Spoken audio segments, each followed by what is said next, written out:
Rushmore National Memorial features a colossal sculpture in the Black Hills of southwestern South Dakota. Huge representations of the heads of Presidents George Washington, Thomas Jefferson, Theodore Roosevelt and Abraham Lincoln, each about 60 feet tall, are carved in granite on the southeast side of Mount Rushmore. The mountain itself, at an elevation of 5,725 feet, was named in 1885 for Charles E. Rushmore, a New York lawyer. The memorial, which covers 2 square miles, 5 square kilometers, was designated in 1925. The idea of creating a monumental sculpture in the Black Hills was first suggested in 1923 by South Dakota state historian Duane Robinson, who had envisaged creating a likeliness of famous Native American and American Old West personalities on a needle-like rock formation in Custer State Park. However, American sculptor Gutzon Borglum, who was hired to design and execute the project, rejected that site because the rock there was too eroded and unstable, and instead chose nearby Mount Rushmore with its solid granite rock face.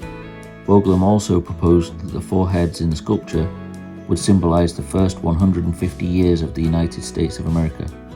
Washington, to represent the country's founding; Jefferson, its expansion across the continent; Roosevelt, its development domestically and as a global superpower; and Lincoln, in its preservation through the ordeal of civil war. Work on the memorial began in October 1927, shortly after its dedication by President Calvin Coolidge, and continued off and on for the next 14 years. Progress was hampered by periodic funding shortfalls, design issues, such as the likeliness of Jefferson, who was originally on Washington's right side, but had to be redone on the other side, and the death of Borglum in March 1941, several months after the sculpture was finished. Borglum's son Lincoln took over the final work on the project, which was completed in October 1941.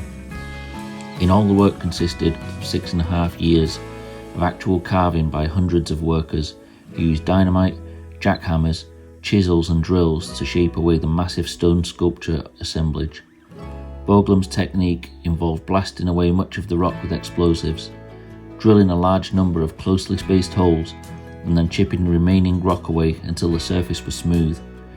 Much of the 450,000 tons of rock removed in the process was left in a heap at the base of the memorial.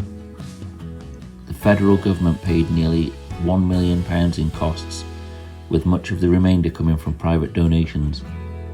Washington's head was dedicated in 1930, Jefferson's in 1936, Lincoln's in 1937, and finally Roosevelt's in 1939.